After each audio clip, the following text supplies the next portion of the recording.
ठीक है। तो अपन अभी आपके है ना सिलेबस के जो है स्टार्टिंग के 8 पॉइंट हो गए पेपर ए के। अब 2 पॉइंट बचे हैं, जिसमें 90 पॉइंट में अपन क्या पढ़ेंगे? पारद की जारणा, पारद की मूर्छना, पारद रसौषधियों के प्रकार। किस बेस पे पढ़ेंगे अपन प्रकार?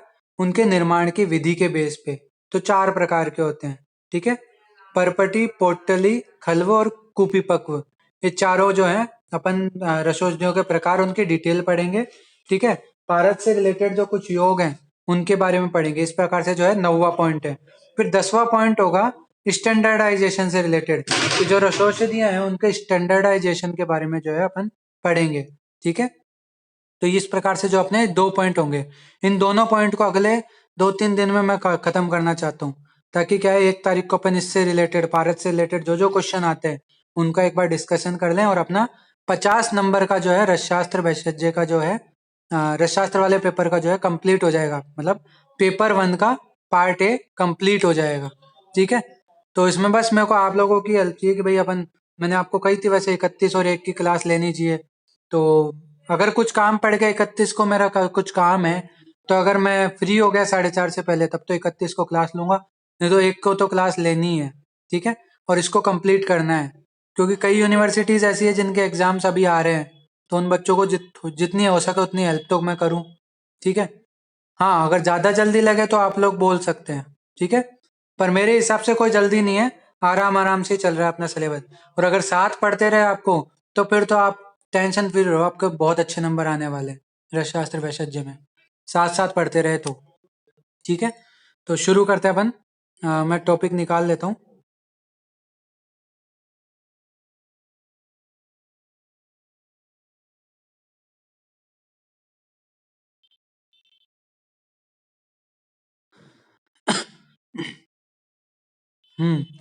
तो मैं 9th पॉइंट की बात कर रहा था, इसमें अपन क्या क्या पढ़ेंगे। तो कॉन्सेप्ट ऑफ मूर्छना एंड जारणा ऑफ पारद, यानी पारद के जारणा और मूर्छना के बारे में अपन पढ़ेंगे, कि जारणा किसे कहते हैं, मूर्छना किसे कहते हैं। प्रिपरेशन ऑफ कज्जली, कज्जली निर्माण की प्रक्रिया के बारे में अपन पढ़ेंगे, ठीक है। इसके अलावा क्या पढ़ेंगे? क्लासिफिकेशन ऑफ रसौषधि, रसौषधियों के प्रकार के बारे में पढ़ेंगे। रसौषधियों के 4 प्रकार है निर्माण विधि के आधार पर।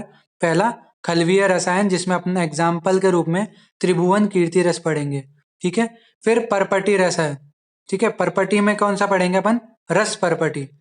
फिर आता है कुपीपक्व रसायन, कुपीपक्व रसायन में अपन एग्जाम्पल के लिए पढ़े, सॉरी माइक ऑफ था। हाँ, तो मैं बता रहा था कि 9वें सिलेबस के 9th पॉइंट में अपन क्या क्या पढ़ेंगे। कॉन्सेप्ट ऑफ मूर्छना एंड जारणा, ठीक है, ऑफ पारद, कि पारद की मूर्छना और जारणा पढ़ेंगे। प्रिपरेशन ऑफ कज्जली, कज्जली निर्माण की प्रक्रिया पढ़ेंगे। इसके अलावा क्लासिफिकेशन ऑफ रसौषधि, रसौषधियों के प्रकार पढ़ेंगे। किस बेस पर?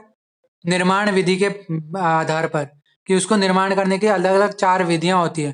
पहली खलवीय रसायन, खलवीय रसायन मतलब जहाँ खल्व यंत्र में अपन कोई भी प्रिपरेशन तैयार करें, कोई योग तैयार करें, उसको खल्व रस बोला है, ठीक है। फिर परपटी रस, परपटी रस मतलब पपड़ी टाइप जो कल्पना होगी, परपटी कल्पना, उसको परपटी रस बोला है। फिर तीसरा कूपी पक्व रस, कूपी पक्व रस मतलब कांच कूपी जो होगी अपनी, कांच की शीशी में जो अपन तैयार करेंगे बालू का यंत्र में, वो कूपी पक्व कल्पना। और फिर पोटली कल्पना, जो पोटली बना के अपन तैयार करेंगे, उसका एग्जाम्पल हेमगर्भ पोटली, ठीक है। तो ये अपन करेंगे, इससे अपना जो है पारद टॉपिक पूरी तरह कंप्लीट हो जाएगा। इसके अलावा रस सेवन की विधि, मतलब रस औषधियों के सेवन की विधि, और उसमें उसके दौरान जो पथ्य सेवन है उसके बारे में अपन पढ़ेंगे, ठीक है। तो आज अपन मूर्छना टॉपिक तो देख लेते हैं। तो मूर्छना टॉपिक क्या है कि पारद में गंधक के संयोग से, यानी सेगंध अथवा गंधक के बिना ही निश्चित रूप से व्याधि नाशक क्षमता उत्पन्न करना जो है क्या कहलाता है? मूर्छना कहलाता है, ठीक है। मतलब पारद में निश्चित व्याधि नाशक क्षमता उत्पन्न करना जो है मूर्छना कहलाता है, ठीक है। पारद में निश्चित व्याधि नाशक क्षमता का आधान करना मूर्छना कहलाता है। एक कई जगह ऐसी परिभाषा भी आता है कि पारद जब अपनी गुरुता एवं चपलता को त्याग कर कृष्ण वर्ण का चूर्ण समान हो जाए तो उसे मूर्छना कहते हैं, ठीक है। अब ये कृष्ण के अलावा अदर जो है कलर्स का भी हो सकता है। कुछ बोला कोई? हाँ बोला।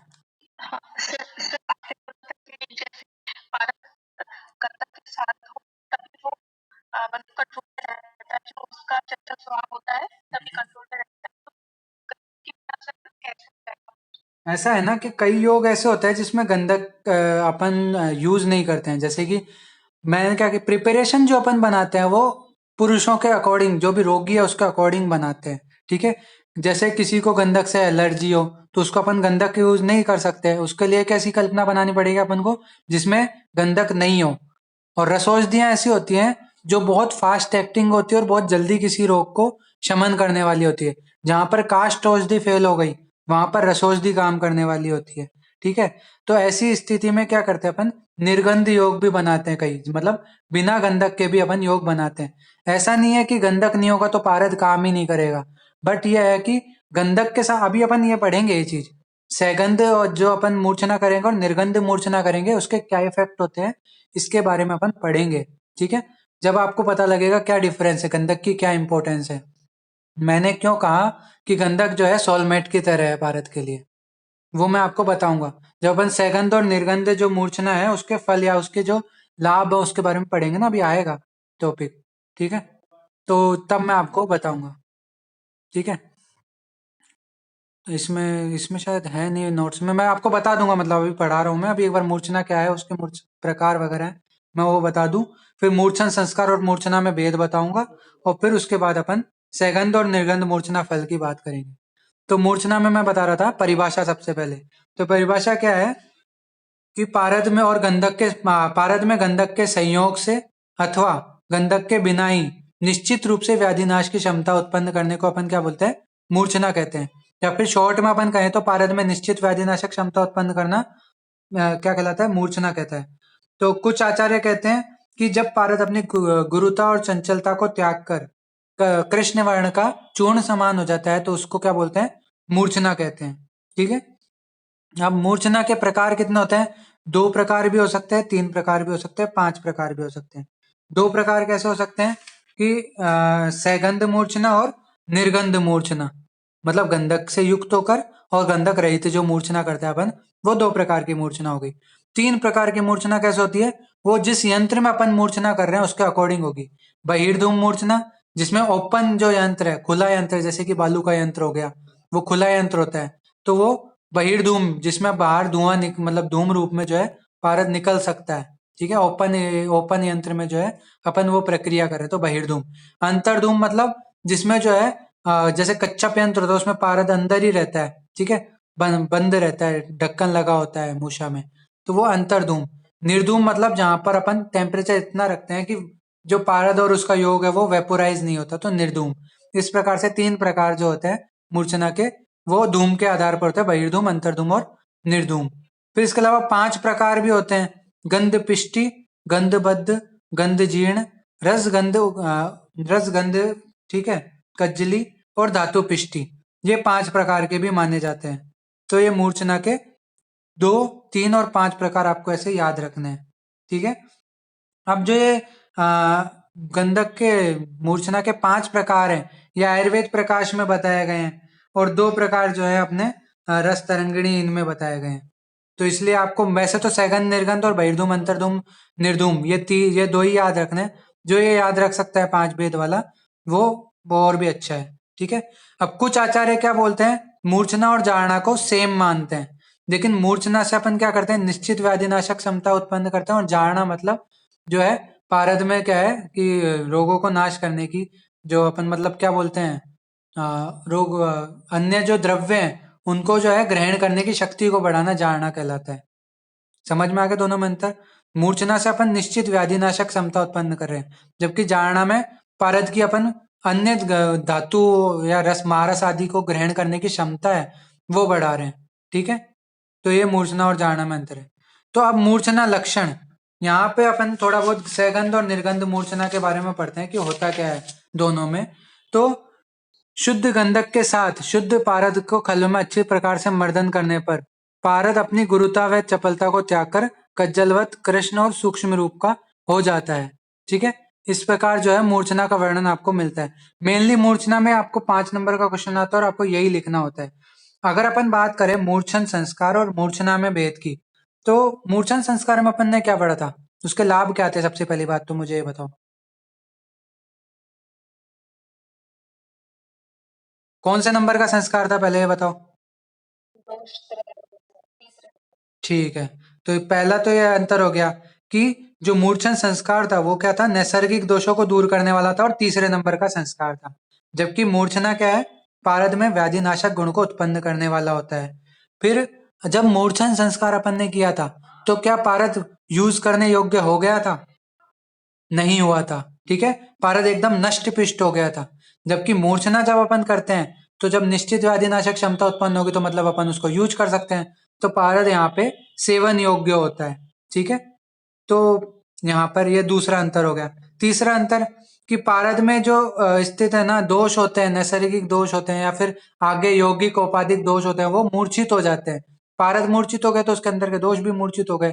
तो ये पारद के मूर्छन संस्कार का लाभ है। और मूर्छना का क्या लाभ है, उसके क्या उपयोग है, तो कज्जली, रस सिंदूर आदि के निर्माण में जो है पारद की मूर्छना की जाती है। ठीक है, ये अपन मूर्छन संस्कार और मूर्छना में भेद मानते हैं। अब सैगंध और निर्गंध मूर्छना के क्या फल है, कि जब अपन गंधक के साथ मूर्छना करते हैं ना, तो जो औषधि बनती है, जो योग बनता है, उसका अपन लंबे टाइम तक यूज कर सकते हैं, पहली बात। दूसरी बात, जब रोगी उसका प्रयोग करते करते ठीक हो जाता है, मान लो तुमने गंधक के साथ जो योग है, जैसे मान लो रस सिंदूर हो गया, उसका तुमने प्रयोग किया। ठीक है, अब प्रयोग करते रहे तो तुम 10 दिन में मान लो ठीक हो गए और तुमने 15 दिन तक उसका प्रयोग किया, तो 15 दिन तक प्रयोग करने के बावजूद तुम्हारे जो शरीर पर कोई भी साइड इफेक्ट जो है पारद का नहीं दिखाई देता। ठीक है, तो सेकंड मूर्छना के दो चीजें आपको पता लगी। पहली बात तो उसको लंबे समय तक सेवन करने पर भी जो है पारद उसमें हानिकारक इफेक्ट नहीं दिखाता है। दूसरी बात, अगर आपने सेवन कर भी लिया तो आपको कोई बीमारी नहीं होती है उससे। ठीक है, नई बीमारी नहीं होती है पैदा, पुरानी तो ठीक हो जाती है, नई बीमारी कोई भी पैदा नहीं होती है।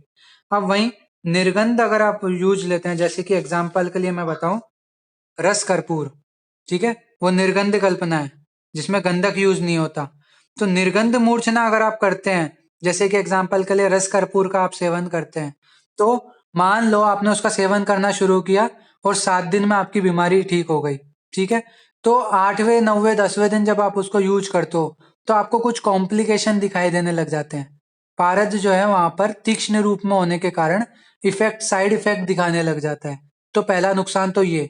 दूसरी बात ये कि जो निर्गंध कल्पना होती है, जो निर्गंध मूर्छना योग होता है, उसका आप लंबे समय तक उपयोग नहीं कर सकते हैं। तो दोनों में डिफरेंस पता लगा। किसने पूछा था वैसे क्वेश्चन? क्वेश्चन किसका था ये, गंधक के बिना वाला? ठीक है, तो अनुराधा क्लियर हुआ आपको सैगंध और निर्गंध गंध की क्या इंपॉर्टेंस है, क्यों मैं सोलमेट कहता हूँ? क्योंकि जो पारद है उसकी तीक्ष्णता है, पारद की चंचलता है। ठीक है, ये सब क्या होते हैं, गंधक के साथ रहता है तो कंट्रोल में रहते हैं। ठीक है, पारद की जो औषधि होती है, योग होता है, वो इतना तीक्ष्ण नहीं होता जो ह्यूमन बॉडी को इफेक्ट करे या उसमें कोई कॉम्प्लिकेशन उत्पन्न करे। वहीं निर्गंध औषधि है, बीमारी को तो वो भी शीघ्र ही ठीक करती है, लेकिन एक बार बीमारी ठीक हो गई उसके बाद अगर आप यूज करते रहोगे तो वो साइड इफेक्ट दिखाने लग जाएगी। तो यही सेगंध और निर्गंध मूर्छना के फल है। तो ये अपना मूर्छना टॉपिक आज कंप्लीट होता है। ठीक है, कल मैं जारण और पारद की विभिन्न कल्पनाओं की बात करूंगा। ठीक है, तो समझ में तो आया ना मूर्छना क्या होता है, निश्चित व्याधिनाशक क्षमता उत्पन्न करने वाला होता है। बाकी बुक से जो है मूर्छन संस्कार और मूर्छना के भेद 5 नंबर में आए हुए क्वेश्चन है, तो वो पढ़ लेना। सेगंध और निर्गंध मूर्छना का फल, ठीक है, वो 5 नंबर में पूछ लिया जाता है, वो पढ़ लेना। ठीक है, मूर्छना खुद 10 नंबर में पूछा जाता है, जब मूर्छना प्लस जारना ये मिला के 10 या 20 नंबर में क्वेश्चन आ जाता है पारद का। ठीक है, तो इस तरह से क्वेश्चन बन सकते हैं, तो तुम पढ़ते रहना साथ के साथ। पारद के 25 बंद आज तक जो क्वेश्चन आया है ना इसमें, वो आया है सिर्फ नाम इनके, इनकी डिटेल नहीं आए। पर डिटेल बहुत सिंपल है, कोई भी बंद आपको समझ में ना आए आप ग्रुप में मेरे को पूछ लेना, मैं आपको वापस समझा दूंगा उसको। ठीक है, फिर भी ग्रुप में जिसको पूछने में थोड़ा ऐसा लगता है, अजीब लगता है, शर्म आती है, तो वो क्लास के स्टार्टिंग में जो है 2-5 मिनट में आप कहोगे तो पहले जुड़ जाऊंगा। जैसे 4:30 से अपनी क्लास है, मैं 4:25 पर जुड़ जाऊंगा, 5 मिनट अपन डिस्कस कर लेंगे। एक तो आप लोग आंसर नहीं करते हो, मुझे वो बिल्कुल अच्छा नहीं लगता। ठीक है, मुझे ऐसा लगता है आप लोग पढ़ते नहीं हो, एक आध हैं जो आंसर दे देते हैं। तो आंसर देना चाहिए, उससे क्या है आप लोग भी एक्टिव रहोगे क्लास में, आपका भी दिमाग लगता रहेगा। ठीक है, मैं एंड करता हूँ क्लास, 5:30 हो चुके हैं।